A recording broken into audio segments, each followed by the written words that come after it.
Greetings. We continue today part 3 of the rising of the second beast and conclude today from Revelation 13. Let's look at verse 17. Literally it says, "And in order that anyone may not being able to buy, he may not be being able to sell, unless the one having the mark, the name of the beast, it may be the number of his name." So there's a cause and effect set before us concerning the required reverence. The cunning and craftiness of this system is thoroughly satanic in nature. Those destroyed by this policy will be blamed. They chose not to participate in the system. Then we'll notice the reckoning of the warning in verse 18. The wisdom is being this here. The one having the understanding mind, let him reckon the number of the beast. For it is being a number of a man, and the number of him it is being 666. Now there's been much speculation about this mark, and you may investigate all the possibilities on your own if you wish. If it was the obvious 666, what would one with a mind have to reckon according to the instructions given here? So I want to make a simple observation and leave you to seek the Holy Spirit's guidance in its understanding. The technology already exists to accomplish what is stated here as factual happenings. The test marketing of a cashless, supposedly theft-proof marketing system is already in place. In fact, as we present this lesson today, we're hearing more and more that it's being test marketed right now in the United States. It began years ago with the implementation of the UPC code and its scanning technology that's been in place for, 40, almost 50 years now. Right now, the stores can verify the validity of your check or debit card or credit card instantaneously and approve or decline a purchase.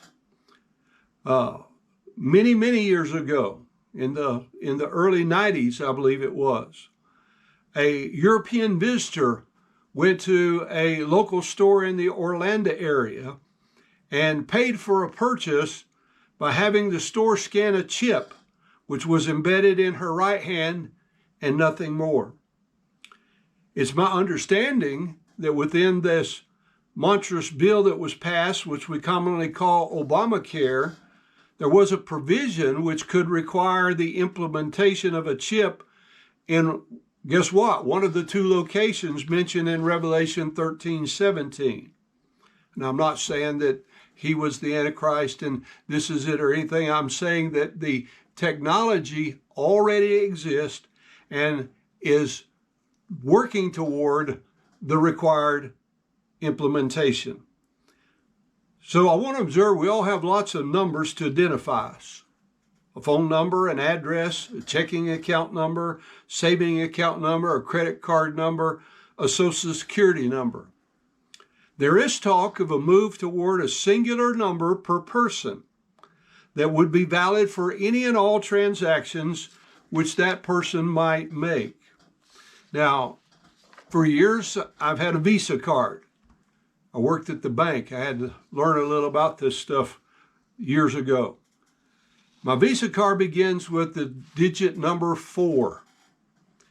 And the account number consists of 16 numbers.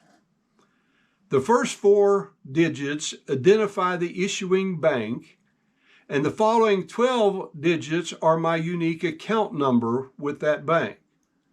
Likewise, my MasterCard, say an intriguing name, begins with the digit number 5, again with 16 numbers, the first 4 identifying the issuing bank, and the following 12 being my unique account number. American Express cards begin with 3. Now, if they want to issue a card that begins with a 6 and has 18 digits, numbers inclusive, I might elect not to participate in that one. But let me hasten to say, I'm not saying this is what the mark will be. I'm merely illustrating how easy it will be to move from where we are today to where the scriptures say things are going to be in that day. The transition may be so casual, so calculated, so benign that the world will not realize its significance until it's too late. So here we have the warning back in verse 9 of chapter 13, if any man is having an ear, let him hear. Here in verse 18, it says, the one having a mind, let him reckon the number of the beast. That is the warning. The implication of these two warnings is that the believers of this day will be able to figure out by the Spirit's leading and avoid involvement and be able to warn others. Someone has observed that the ancient number 666 was for worship. You might remember that Nebuchadnezzar's image was 60 by 6, and the ancient number of war was 600. So we'll look back as we conclude this lesson to the two questions of Revelation 13:4. Who is like the beast? That implies worship. And who is able to make war with him? That involves war. Thus, 366 refers to the worship of the beast as well as his authority and ability to make war with the saints. These questions and the answers to them will undoubtedly find acknowledgement in the name and the number of the beast.